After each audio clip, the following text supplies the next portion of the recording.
You know what I hate? Gym dickheads, or just dickheads in general. This video has recently went viral on TikTok. You tell me what you would do in this situation and who is in the right here. Lucky I don't get this about that, bro. You've been on there for a fucking hour. Yeah. It's been a fucking hour. You haven't done shit. Dude, my ass. I don't give a fuck. Bro, I've been waiting for a fucking hour. That's up. I got 4 sets. 4 sets? You said you had 1 set left. That's not set. No, you said you had 1 set left. Dude, my ass. Bro, it's been a fucking hour. Why are you like doing that? You can't do that shit. Bro, you've been f***ing on your phone for half an hour. I have a rest. Rest for f***ing 30 minutes, bro? Straight for an hour, bro? Who's in the right here? With this, we have to talk about gym etiquette. Now, we don't know the full context. We don't know who's in the right, but it seems like the small guy has been hogging the deadlift area for the last hour, which I personally hate. I understand that people need to do powerlifting. They need to take the time in the gym. You need to have sometimes 5, even 10 minutes rest, especially if you're going for a top set, which is what this guy was saying. He said, I was going for a top set. And the big fella said, no, you said 1 more set. And then the little kids were saying, no, I said top set, not 1 set. I personally think both of them are wrong here, because if you're the guy deadlifting, you need to understand that other people are in the gym and need to use the equipment. Now, it is a public gym and there's no rules on how long you can spend on a piece of equipment. That being said, use common sense, have good gym etiquette. If I was this little guy deadlifting and the fella came over and said, how many more sets have you got left? And I knew that it was going to be another 20 minutes, I would tell him, jump in with me if you want. I would let the guy work in, but most people don't understand this. How can you deadlift for another 20, 30 minutes, however long you was deadlifting after the guy initially asked you how long you was going to be, and feel completely fine knowing that there's someone waiting to use that area and you're going to be ages? The little guy needs to get over himself. So what if you're going in for a powerlifting competition?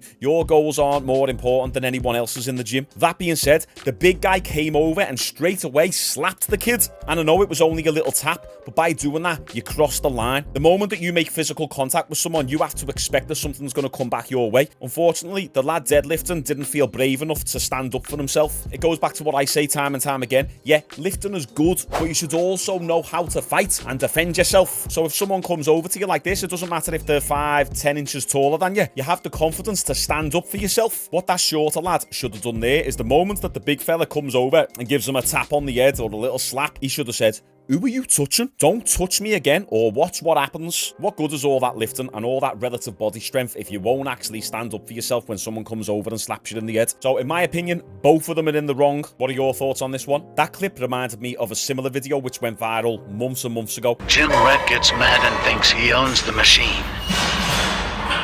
I waited to see if anyone was using it.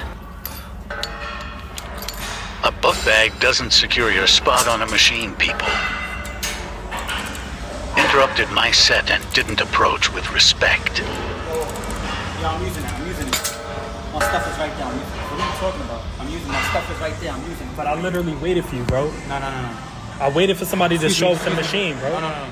I'm using it, bro. Come on. Watch out. What are you talking about, bro? You wasn't here for like a good solid 2 minutes, when bro. someone's stuff is on the machine, that means they're using it. Yeah, but you have no ownership over this machine, That bro. don't mean nothing. I'm here. So you the owner of the gym, yes or no? No. Can you move? But what are you I'm talking gonna about? move you, bro. I have my camera ready. I don't care about the camera, bro. You wanna step outside? Yo, we out, bro. What's up? If there's a bag next to a machine, then it's pretty obvious someone's using it. That being said, if I stand there waiting for 5 minutes, then I'm going to get a few sets in. But 2 minutes, probably not. You have to understand that most people on average rest between 1 and 3 minutes in between sets. But let's say I did jump on the machine, I set my camera up, and then someone came over to me like that with that level of hostility. Once again, it's not on. I believe this guy actually handled the situation pretty decently. He said, you don't own the gym, you don't own this piece of equipment, and it was the other guy at fault for basically coming over with such a hostile attitude. Now, if I was the other guy and I went to the toilet and then came back and someone was on the machine that I was using because I placed my bag next to it, I'd say, hiya mate, I was just on that, but jump in if you want. I've got 2 or 3 sets left. And you just work in with each other. Now, I understand some people are absolute divvies and they can't fathom the idea of sharing a piece of equipment. There's nothing wrong with it whatsoever. You don't have to make it awkward. You don't have to turn it into a fight. I'm a firm believer in walking away from as many fights as possible and only really fighting if you really have to. That being said, if someone challenges you like this, then you have to stand up for yourself in some sort of manner, and I believe this guy did. Don't let people push you about, but that's easier said than done, especially if you don't really lift and you don't do any martial arts to give you that inner confidence. Now, this next clip is a tough one. Tell me down below in the comments who you think is in the right and wrong here. Me? Put a f***ing shirt on, bro. Like, nobody cares. Like, go do it at home. Buddy, I don't care what you think. There's no one else here. That's why I come here at night. Man, it's in your f***ing bathroom. Like, have some gym etiquette. What do you mean gym etiquette? You're walking around no shirt on. No, So I'm you're not. not. Yeah, you have no shirt on. You have a shirt on right now? What are you gonna do about it? What am I gonna do about it? Yeah. How about we go outside and I'll show you what I'll do about it. You can leave your f***ing phone in here unless you want to make a reality video. You get your I don't need my phone. There's cameras everywhere. Okay, come on. Why do you want to go free? Put your shirt on.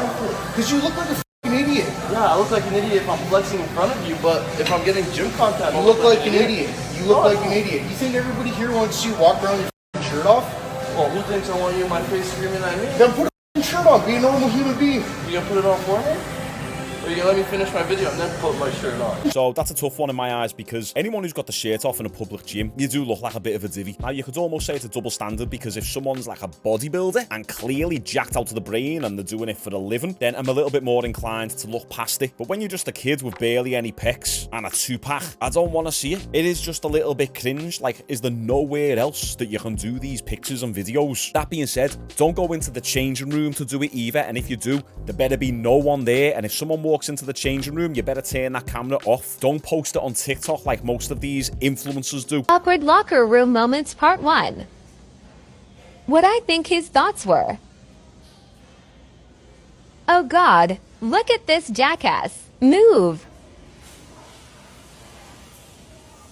I don't want to be in the changing room background whilst you're getting your kit off. Go home and do your posing videos. Get your mummy to take pictures of you. Also, I wouldn't get this upset about it to the point where I'm saying to the lad, let's step outside. Then again, the lad said, what are you going to do about it? The moment that someone says those words, what are you going to do about it? You do understand your posturing and peacocking there. That is a challenge. What are you going to do about it? You are challenging someone to do something about it. Most people get slapped after saying those words. Those words can escalate a situation very fast. You can tell this kid's proper entitled and he thinks that he's the man, he's the boss because he's got a few TikTok followers. If someone's doing your head in like this and they've got the kit off in front of you, just try and ignore it, or just approach the situation with a little bit more class. Say something like, excuse me, I just feel a little bit uncomfortable with your top off and videoing yourself when in such close proximity to me. Do you mind if maybe you could move over that way a little bit? You see how there's different ways of saying things? Now, you could argue that saying it like that is a beta way of saying it and it's not alpha. No, it's just having manners. Approach the situation calmly, and then if you're met with resistance and hostility, then you can start escalating. The last thing you want to do in a gym is fight, because there's all sorts of weapons around for people to use.